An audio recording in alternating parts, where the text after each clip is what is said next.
بار بار یہ فرمایا وَمِنْ حَيْثُ خَرَجْتَ فَوَلِّ وَجْهَكَ شَطْرَ الْمَسْجِدِ الْحَرَامِ، آپ نے جہاں سے بھی جس جگہ پہ کھڑے ہو کے نماز پڑھنی ہے بیت اللہ کی طرف منہ کرنا ہے۔ باقی رہی لوگوں کی بات، ان سے آپ نے نہیں ڈرنا، ان سے آپ نے خوف نہیں کرنا، ظالم لوگ ان کا منہ کوئی بھی بند نہیں کر سکتا۔ فَلَا تَخْشَوْهُمْ وَاخْشَوْنِ، ان سے نہ ڈریں، مجھ سے ڈریں اور میرے حکم کو پورا کریں۔ یہ ایک میری بہت بڑی نعمت ہے جو میں نے تمہیں عطا کی ہے۔ دوسرے پارے کے تیسرے رکوع میں اللہ تبارک و تعالیٰ نے فرمایا کہ جب مشکلات آئیں، تکلیفیں آئیں تو پریشان نہیں ہونا۔ استعینوا بالصبر والصلاۃ، نماز اور صبر سے اللہ سے مدد طلب کرو۔ نماز، صبر یہ ذریعہ مدد ہے۔ جب یہ دو طریقے اختیار کرو گے تو اللہ کی مدد تمہارے ساتھ ہوگی۔ جو شخص اللہ کے راستے میں شہید ہو جاتے ہیں انہیں مردہ نہ کہو بلکہ وہ زندہ ہیں، لیکن تمہیں ان کی زندگی کا شعور نہیں ہے۔ وہ برزخ میں، عالم آخرت میں، جنت میں اللہ نے ان کو زندگی عطا فرمائی ہے، جیسا کہ نبی علیہ الصلوۃ والسلام کا فرمان ہے کہ شہداء کی روحیں جنت میں ہیں اور وہاں کے پھل استعمال کرتی ہیں۔ دنیا میں ہم تمہیں آزماتے ہیں، خوف، بھوک، مالوں میں کمی، جانوں میں کمی، پھلوں میں کمی، یہ آزمائشیں ہوتی ہیں۔ اللہ صبر کرنے والوں کو خوشخبری دیتے ہوئے فرماتے ہیں کہ اللہ صبر کرنے والوں کو دنیا میں رحمت اور آخرت میں فلاح اور کامیابی عطا فرمائیں گے۔ دیکھو صبر کا ایک نمونہ کہ حضرت ابراہیم کی بیوی حضرت ہاجرہ اور اسماعیل دونوں نے صفا مروہ پہ کیسے صبر کر کے دکھایا۔ اللہ نے وہاں آب زمزم اور ایسا شاندار پانی ان کو عطا کیا کہ اللہ نے اس میں رہتی دنیا کے انسانوں کے لیے شفا بنا دی۔ پھر اللہ نے یہودیوں کا تذکرہ فرمایا کہ جو لوگ حق بات چھپاتے ہیں اور حق بات پہ پردہ ڈالتے ہیں، سچی بات لوگوں کو نہیں بتلاتے، ایسوں کے لیے اللہ کی لعنت ہے۔ وہ دنیا میں بھی ذلیل ہوں گے اور آخرت میں بھی ذلیل ہوں گے، اور وہ عذاب کبھی ان سے ہلکا نہیں کیا جائے گا۔ پھر جب رکوع مکمل ہوا تو اللہ نے دوبارہ مسئلہ توحید کو بیان کیا۔ وَإِلَٰهُكُمْ إِلَٰهٌ وَاحِدٌ، تمہارا الہ ایک ہی الہ ہے، اس کی الوہیت میں کوئی شریک نہیں ہے۔ یہ وہ مسئلہ ہے جو بیان کرو گے لوگ مخالفت کریں گے، لیکن آپ نے مخالفت کی پرواہ نہیں کرنی۔ رکوع نمبر 4 میں اللہ نے اس مسئلے پر دلائل ذکر کیے۔ دیکھو زمین و آسمان کی تخلیق، دن اور رات کا مختلف ہونا، کشتیاں جو سمندر میں چلتی ہیں، اللہ نے آسمان سے جو پانی اتارا ہے، پھر اللہ اس کے ذریعے زمین کو زندہ کرتے ہیں، آباد کرتے ہیں۔ اللہ نے زمین میں کتنی چیزوں کو پھیلا دیا، اور ہوائیں جو دائیں سے بائیں اور بائیں سے دائیں چلتی ہیں، یہ سب میرے رب کی قدرت کی نشانیاں ہیں۔ یہ اس بات کی دلیل ہیں کہ وہ وحدہ لا شریک ہے اور اس کی عبادت میں کسی کو شریک نہ بنایا جائے۔ پھر اللہ ان لوگوں کی مذمت کرتے ہیں جو اللہ کے ساتھ اوروں کو شریک بناتے ہوئے ان سے اس طرح محبت کرتے ہیں جس طرح اللہ سے محبت کی جاتی ہے، ان کو معبود بنا لیتے ہیں، ان کی عبادت شروع کرتے ہیں۔ قیامت کے دن یہ سب رشتے منقطع ہو جائیں گے اور یہ عابد اور معبود ایک دوسرے کو پہچاننے سے انکار کر دیں گے اور ایک دوسرے کے خلاف باتیں کریں گے، لیکن وہاں سوائے حسرت اور ناکامی کے کچھ بھی ان کا مقدر نہیں بنے گا۔ رکوع نمبر 5 میں اللہ تبارک و تعالیٰ نے فرمایا یا ایھا الناس کلوا مما فی الارض حلالا طیبا، کہ حلال چیز کھاؤ اور حلال اور پاکیزہ چیز استعمال کرو، شیطان کے نقش قدم پہ نہ چلو جو تم سے حلال کو حرام کرواتا ہے اور حرام کو حلال کرواتا ہے۔ یہ حلت اور حرمت کے اختیار میرے اللہ کے پاس ہیں۔ شیطان تمہیں چیزوں کی حرمت اور چیزوں کی حلت اس پر تمہیں آمادہ کرتا ہے، حالانکہ حلت اور حرمت کے فیصلے اللہ تبارک و تعالیٰ فرماتے ہیں۔ اور جب انہیں کہا جاتا ہے کہ اللہ کے احکام کو مانو تو کہتے ہیں ہم تو اپنے بڑوں کے عقیدے پر قائم ہیں۔ اللہ فرماتے ہیں اگر بڑے گمراہ ہوں تو کیا پھر بھی ان کی اتباع کرو گے؟ اتباع تو اس وقت کی جاتی ہے جب بڑے ہدایت پر ہوں، اور اگر وہ گمراہی کا شکار ہوں تو پھر ان کی اتباع نہیں کرنی۔ پھر اللہ نے انما حرم علیکم المیتہ، اس آیت میں ان چیزوں کا ذکر کیا ہے جس کو اللہ نے حرام قرار دیا ہے۔ اس میں مردار ہے، خون ہے جو گلے سے نکلتا ہے، خنزیر کا گوشت ہے، اور ان تینوں سے بڑھ کر وہ چیز ہے جس کو غیر اللہ کے تقرب کے لیے نامزد کیا جائے، نظر و نیاز ہے، یا کوئی اور چیز جو اللہ کے علاوہ کسی اور کے نام کی دی جائے، اس عقیدے کے ساتھ کہ جس کے نام کی میں نظر و نیاز مان رہا ہوں وہ میرے حالات سے واقف ہے، میرے حالات کو جانتا ہے، یہ میرے رب کی صفت ہے، اس صفت میں اللہ کا کوئی شریک نہیں، تو نظر و نیاز اللہ کے نام کی دینی ہے، غیروں کے نام کی نہیں دینی۔ ہاں، اگر کوئی آدمی لاچار اور مجبور ہو جائے، مر رہا ہو اور کوئی حلال چیز موجود نہ ہو، اس کے لیے گنجائش ہے کہ حرام کے چند لقمے کھا لے تاکہ اپنی جان بچائے، اللہ اس کے گناہ کو معاف فرما دیں گے۔ اس بات کا تذکرہ کرتے ہوئے آگے اللہ نے فرمایا کہ میرے احکام کو چھپاؤ نہیں اور اس کے بدلے میں پیسے نہ خریدا کرو، صحیح باتیں لوگوں کو بتلایا کرو۔ جو لوگ اللہ کے احکام کو چھپا کے مال کماتے ہیں وہ حقیقت میں جہنم کی آگ اپنے پیٹوں میں بھر رہے ہیں، قیامت کے دن اللہ ان سے بات بھی نہیں کریں گے۔ رکوع نمبر 6 میں اللہ تبارک و تعالیٰ نے پھر اس بات کو ذکر کیا کہ نیکی اس بات کا نام نہیں ہے کہ تم چہرہ مشرق یا مغرب کی جانب کرو۔ نیکی ایمان، اعمال صالحہ، فرشتوں پر ایمان لانا، اللہ کے راستے میں مال خرچ کرنا، یتیموں مسکینوں کو دینا، وعدوں کو پورا کرنا، اس چیز کا نام نیکی ہے۔ اس کے بعد اللہ نے کچھ ایسے امور کا ذکر کیا ہے جن کا تعلق معاشرے کی اصلاح کے ساتھ ہے۔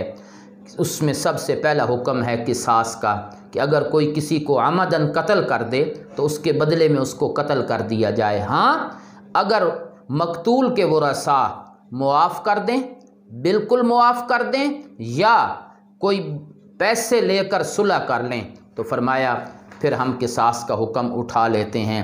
پھر چاہیے کہ معاملے کو اچھے طریقے سے نبھا لیا جائے۔ یہ قصاص ایسی چیز ہے کہ جس کی وجہ سے معاشرے کے اندر امن رہتا ہے۔ اس کے بعد دوسرا حکم آیا کہ جب کوئی آدمی فوت ہونے لگے تو اس کو چاہیے کہ اپنی مال کے بارے میں وصیت کر کے جائے کہ میرا مال صحیح جگہ پہ استعمال کرنا ہے، میرے ورثاء کو صحیح طریقے سے ادا کرنا ہے۔ رکوع نمبر 7 میں اللہ تبارک و تعالی نے رمضان المبارک کے احکام بیان فرمائے کہ روزہ ہم نے تم پہ فرض کیا ہے جیسا کہ پہلے لوگوں پہ فرض کیا گیا۔ پھر اس میں آسانیاں بڑی ہیں، ایک تو گنتی کے دن ہیں، پھر اگر کوئی مریض ہو یا مسافر ہو تو اس کو اجازت ہے کہ وہ روزہ نہ رکھے، پھر اگلے دنوں میں ان کی قضا کر لے، مسافر بھی قضا کر لے، اور مریض اگر ایسی کیفیت میں ہے کہ دوبارہ صحت مل سکتی ہے تو وہ بھی قضا کر لے، اور اگر بالکل روزہ رکھنے کی طاقت نہ ہو، ایسا مریض، ایسا بوڑھا جو روزہ نہیں رکھ سکتا، تو اس کا فدیہ ادا کرے۔ وہ فدیہ ایک مسکین کو صبح و شام کھانا کھلانا ہے ایک روزے کے بدلے میں۔ رمضان کی فضیلت ذکر کرتے ہوئے فرمایا کہ رمضان وہ مہینہ ہے جس میں قرآن اتارا گیا ہے، اور اس قرآن کی وجہ سے اللہ نے رمضان کو تمام مہینوں کا سردار بنا دیا۔ یہ فضیلت رمضان کو قرآن کی وجہ سے ملی ہے۔ اس لیے اللہ نے پھر ایک مسئلہ ذکر کیا اس رکوع میں کہ وَإِذَا سَأَلَكَ عِبَادِي عَنِّي فَإِنِّي قَرِيبٌ۔ یہ پورے قرآن کا خلاصہ ہے کہ جب بندے میرے بارے میں پوچھتے ہیں میں بہت قریب ہوں، پکارنے والے کی پکار سنتا بھی ہوں، جواب بھی دیتا ہوں، تو لوگوں کو چاہیے کہ مجھے پکاریں۔ اس کے بعد اللہ نے رمضان کے احکام میں اس بات کا ذکر کیا کہ رمضان کی راتوں میں کھانے پینے کی اجازت ہے، اپنے حقوق ادا کرنے کی اجازت ہے، لیکن جب بندہ اعتکاف میں بیٹھا ہو تو پھر اس کے لیے رات کے وقت بھی اپنی بیوی کے ساتھ ملنا، مباشرت کرنا، اس سے روک دیا گیا ہے۔ لیکن اعتکاف کے علاوہ باقی دنوں میں، رمضان کی راتوں میں آپ وہ سارے کام کر سکتے ہیں جو عام دنوں میں انسان کے لیے جائز ہیں۔ آخری آیت میں اللہ نے وَلَا تَأْكُلُوا أَمْوَالَكُمْ، پورے روزے کا خلاصہ بیان فرما دیا کہ روزہ اس بات کا سبق دیتا ہے کہ آپس میں ایک دوسرے کا مال غلط طریقے سے نہ کھایا کرو، اور رشوت کے طور پہ اپنے حکام کو وہ مال مت پہنچایا کرو۔ جب تم نے میرے کہنے پر حلال چیز کو چھوڑ دیا ہے تو حرام چیزوں سے بھی بچ جاؤ۔ رکوع نمبر 8 میں اللہ تبارک و تعالیٰ نے ایک سوال کا جواب دیا کہ لوگ پوچھتے ہیں چاند چھوٹا بڑا کیوں ہوتا ہے، تو جواب دو میرے پیغمبر کہ یہ نہ پوچھو کہ چاند چھوٹا بڑا کیوں ہوتا ہے، پوچھو کس مقصد کے لیے ہوتا ہے۔ یہ چاند کا چھوٹا بڑا ہونا اس سے حساب کتاب معلوم ہوتا ہے، اس لیے اللہ نے اس کو لوگوں کے اوقات کا آلہ بنایا ہے۔ حج کے دن لوگوں کے حساب کتاب اس کا تعلق قمری نظام کے ساتھ ہے۔ اس کے بعد اللہ نے جہاد کا مسئلہ بیان فرمایا کہ اللہ کے راستے میں قتال کرو، لڑو ان لوگوں سے جو تم سے لڑتے ہیں، لیکن زیادتی نہ کرو، بوڑھوں کو نہیں مارنا، عورتوں کو نہیں مارنا، بچوں کو نہیں مارنا، اس لیے کہ اللہ زیادتی کرنے والوں کو پسند نہیں کرتے، اور ان سے لڑو جو تم کو مسجد حرام سے جنہوں نے نکالا ہے، اور اگر وہ تمہارے ساتھ لڑائی پر آمادہ ہیں تم بھی ان کے ساتھ لڑائی کرو، اور لڑائی اس مقصد کے لیے کرنی ہے کہ دنیا میں فتنہ مٹ جائے، فتنہ ختم ہو جائے، اور دین اللہ کے لیے اکیلے اللہ کا دین دنیا میں غالب آ جائے۔ اس لیے ہم نے یہ حکم دیا ہے کہ عزت والے مہینوں کے بدلے میں ہوا کرتے ہیں۔ اگر کوئی ان مہینوں کی عزت کرتا ہے جو 4 مہینے ہیں، تم بھی عزت کرو، اور اگر کوئی ان کی بے حرمتی کرتا ہے پھر بیٹھے نہ رہو، پھر اپنا دفاع کرو، اور اپنا دفاع کرنے کا تمہیں پورا حق دیا گیا ہے۔ اللہ کے راستے میں مال خرچ کرو۔ حج کے کچھ احکام ذکر کیے گئے کہ حج اور عمرہ پورا کرو۔ حج انسان جب اپنے ذمے حج کا احرام باندھ لے، اور اگر کوئی ایسی صورت پیش آ جائے کہ بندہ حج کے لیے نہ جا سکے، راستے میں کوئی تکلیف آ گئی، کوئی دشمن ہے جو آگے نہیں جانے دیتا، احرام باندھنے کے بعد تو اللہ فرماتے ہیں وہیں احرام کھول دو اور ایک جانور اللہ کے راستے میں ذبح کرو، اور وہ جانور جب ذبح ہوگا تو تمہارے لیے احرام کھولنا جائز ہو جائے گا۔ رکوع نمبر 9 میں اللہ تبارک و تعالیٰ نے حج کے مزید احکام بیان فرمائے کہ حج کے دنوں میں جب احرام باندھ لیا جائے پھر گناہ کے کام نہیں کرنے، جھگڑا نہیں کرنا، اور نیکی کے کاموں کو اپنانا ہے، اور حج کے موقع پر اگر تم تجارت بھی کرو تو کوئی حرج نہیں ہے، نیت حج کی ہو لیکن اگر تجارت بھی کرو اور وہاں کاروبار بھی کرو تو کوئی حرج نہیں ہے۔ حج کے احکام میں اللہ نے ذکر فرمایا کہ عرفات سے واپسی کرو، واپس آؤ تو مینا میں اللہ کو بہت یاد کیا کرو اور اللہ سے مانگا کرو، اللہ تمہاری حاجات کو پورا فرمائیں گے۔ اس کے بعد کچھ ایسے لوگوں کا ذکر ہے جو دنیا میں فساد کرتے ہیں، مسلمانوں کی کھیتیاں برباد کرتے ہیں۔ اللہ فرماتے ہیں ایسے لوگ اللہ کی نگاہوں میں ناپسندیدہ لوگ ہیں۔ اے ایمان والو، اسلام میں پورے کے پورے داخل ہو جاؤ اور جان لو کہ اللہ غالب بھی ہیں، حکمت والے بھی ہیں۔ رکوع نمبر 10 میں اللہ تبارک و تعالیٰ نے بنی اسرائیل کو خطاب کرتے ہوئے فرمایا ہم نے بڑی نشانیاں دیں، بڑی نشانیاں عطا کیں، لیکن تم نے نہ مانا اور تم نے دنیا کے لالچ میں آ کر اللہ کے دین کو ٹھکرا دیا۔ ایسے لوگوں کی سزا دنیا اور آخرت میں سوائے ذلت کے اور کچھ بھی نہیں ہے۔ اس کے بعد اللہ تبارک و تعالیٰ نے چند سوالات کے جواب دیے۔ لوگ پوچھتے ہیں کیا خرچ کریں؟ اللہ نے فرمایا جو بھی کرو ماں باپ کو دو، رشتہ داروں کو دو، یتیموں کو دو، مسکینوں کو دو، ان پر خرچ کرو، یہ مصرف ہیں، جہاں خرچ کرو گے تو اللہ تمہیں ثواب عطا کریں گے۔ اس طرح کے سوالات کے جواب اللہ نے اگلے رکوع میں بھی دیے، اور وہاں بھی اللہ نے ان سوالات کے جواب دیے جو لوگوں نے نبی علیہ الصلاۃ والسلام سے پوچھے شراب، جوئے کے بارے میں۔ فرمایا کہ ان میں گناہ ہے، یہ اس میں کچھ فائدہ بھی ہے، مال آتا ہے، دولت، لیکن گناہ جو ہے وہ بہت بڑھ کر ہے۔ پھر سوال ہوا کہ کیا خرچ کریں؟ اللہ فرماتے ہیں زائد چیز خرچ کرو، ضرورت سے جو زائد ہے وہ اللہ کے راستے میں خرچ کیا کرو۔ مشرک عورتوں سے نکاح نہیں کرنا، ان کو اپنی بچیاں نہیں دینی، اس لیے کہ ان میں شرک والی بیماری ہے، اور شرک اللہ کے نزدیک انتہائی ناپسندیدہ چیز ہے، اور اللہ شرک والوں کو کبھی معاف نہیں فرماتے۔ البتہ اہل کتاب اس سے مستثنیٰ ہیں کہ ان کی بچیوں سے نکاح کرنے کی اجازت اللہ تبارک و تعالیٰ نے 6 پارے میں دی ہے۔ اس کے بعد اللہ تبارک و تعالیٰ نے ایک اور سوال کا جواب دیا کہ لوگ پوچھتے ہیں کہ جب حیض کی حالت ہو تو پھر کیا ہونا چاہیے؟ اللہ فرماتے ہیں کہ عورتوں سے الگ ہو جاؤ، ہم بستری نہیں کرنی، البتہ باقی معاملات میں آپ ان سے گھر کے کام کاج کروا سکتے ہیں۔ حیض کے دنوں میں عورتوں کے اوپر نماز بھی نہیں ہے، روزہ بھی نہیں ہے۔ جب پاک ہو جائیں تو پھر سارے احکام لاگو ہو جائیں گے جو ایک صحت مند عورت کے ذمے ہوتے ہیں۔ ایک مسئلہ آگے اللہ نے بیان فرمایا کہ قسمیں اس لیے نہ اٹھایا کرو کہ قسم اٹھا کر کوئی نیکی کے کاموں سے اپنے آپ کو روک لو تاکہ اللہ کے نام کو تم ڈھال بناؤ۔ نہ، اللہ کے نام کو ڈھال نہیں بنانا، اور قسموں کو اپنے ذاتی مقاصد کے لیے استعمال نہیں کرنا۔ یہ مسئلہ قرآن نے ذکر کیا ہے۔ نیکی کے کام پر اگر کوئی قسم اٹھا لی جائے تو حکم ہے کہ وہ کام کرو اور قسم کو توڑ دو اور اس کا کفارہ ادا کرو۔ اس کے بعد آنے والے کئی رکوعوں میں اللہ تبارک و تعالیٰ نے عورتوں کے احکام بیان فرمائے، مثلا طلاق کا حکم کہ جب طلاق ہو جائے تو اس کے بعد عورتیں 3 حیض تک انتظار کریں، اس کے بعد پھر ان کو اجازت ہے کہ وہ کہیں اور نکاح کریں، اور ان 3 حیض کے اندر اگر 3 طلاقیں نہ ہوں، 1 یا 2 ہوں تو خامن دوبارہ رجوع بھی کر سکتے ہیں۔ پھر آگے اللہ نے طلاق کا طریقہ بتلایا کہ 2 طلاقیں ہوتی ہیں، اس کے بعد انسان کو اختیار ہے چاہے روک لے یا اچھے طریقے سے اس کو فارغ کر دے، اور اگر تیسری طلاق دے دی تو پھر اختیار ختم۔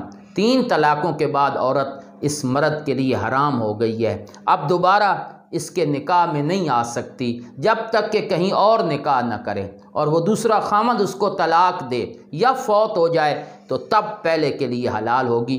درمیان میں اللہ نے خلا کا مسئلہ ذکر کیا کہ خلا وہ عورت کا حق ہے کہ عورت اگر یہ سمجھتی ہے کہ میرا اس خامن سے گزارا نہیں ہو سکتا، ظلم کرتا ہے خامن، تو عورت کے لیے خلا کا حق دیا گیا ہے کہ وہ مقدمہ کرے اور اسلامی حکومت میں اپنا حق مانگے، اور مرد کو چاہیے کہ وہ مہر واپس لے کر عورت کو طلاق دے دے اور عورت کو فارغ کر دے۔ یہ اللہ کی حدود ہیں، ان کا خیال کرنا چاہیے، اور اللہ کی حدود کو توڑنا نہیں، ورنہ اللہ کی ناراضگی تم پر آئے گی۔ رکوع نمبر 14 میں اللہ تبارک و تعالیٰ نے پھر عورتوں کے احکام میں طلاق کا مسئلہ ذکر کیا کہ جب عورتوں کو طلاق ہو جائے 1 یا 2 اور پھر ابھی عدت پوری نہیں ہوئی تو وہ اپنے خامدوں سے دوبارہ نکاح کر سکتی ہیں، رجوع بھی ہو سکتا ہے، نکاح بھی ہو سکتا ہے، جبکہ وہ دونوں اس بات پر راضی ہوں۔ آنے والی آیات میں اللہ تبارک و تعالیٰ نے رضاعت کا مسئلہ بیان فرمایا کہ بچے کو دودھ پلانے کی مدت یہ 2 سال ہے، 2 سال کے اندر بچے کو دودھ پلایا جا سکتا ہے۔ اس کے بعد جب 2 سال پورے ہو جائیں تو اگر وہ بچہ کسی عورت کا دودھ پی بھی لے تو رضاعت والی حرمت ثابت نہیں ہوتی، اور رضاعت والا مسئلہ پھر ثابت نہیں ہوتا۔ رضاعت کی مدت 2 سال ہے، اگر اس سے پہلے کوئی دودھ چھڑانا چاہے تو کوئی حرج نہیں، وہ چھڑوا سکتا ہے، لیکن 2 سال تک دودھ پلانا یہ ایک مدت ہے جو اللہ تبارک و تعالیٰ نے بیان فرمائی۔ اس کے بعد اللہ نے ایک اور حکم بیان فرمایا کہ جن عورتوں کے خامند فوت ہو جاتے ہیں تو ان کی عدت 4 مہینے 10 دن ہے، اور 4 مہینے 10 دن وہ انتظار کریں، کہیں بھی نکاح نہ کریں، اور ان 4 مہینے اور 10 دنوں میں اس عورت کی طرف کوئی نکاح کا پیغام بھی نہ بھیجے۔ اس سے بھی بچو کہ یہ عدت پوری ہوگی تو پھر عورت آگے اپنا نکاح خود کر سکتی ہے۔ رکوع نمبر 15 میں اللہ تبارک و تعالیٰ نے پھر نکاح کا اور مہر کا ذکر کیا کہ عورتوں کو اگر طلاق ہو جائے یا نکاح کے بعد رخصتی نہیں ہوئی اور پہلے طلاق ہو گئی ہے تو پھر آدھا مہر دینا ہے، اور اگر رخصتی ہو گئی ہے تو پھر پورا مہر دینا ہے۔ پورا مہر ادا کرنا یہ مردوں کے ذمے ہے۔ نماز کی حفاظت کرو، خاص طور پہ عصر کی نماز، اس کی حفاظت کرو، اور ان نمازوں کی حفاظت کرو گے تو دل میں عاجزی آئے گی، اور جب عاجزی آئے گی تو اللہ کے احکام پہ عمل کرنا آسان ہو جائے گا۔ آخری 2 رکوعوں میں، دوسرے پارے کے آخری 2 رکوعوں میں اللہ نے پھر جہاد کا مسئلہ بیان کیا کہ لوگ جہاد اس لیے نہیں کرتے کہ موت کا ڈر ہے۔ دیکھو، ایک جماعت اپنے گھروں سے نکل کھڑی ہوئی تھی اور وہ ہزاروں کی تعداد میں تھی، اس خطرے سے کہ مر نہ جائیں۔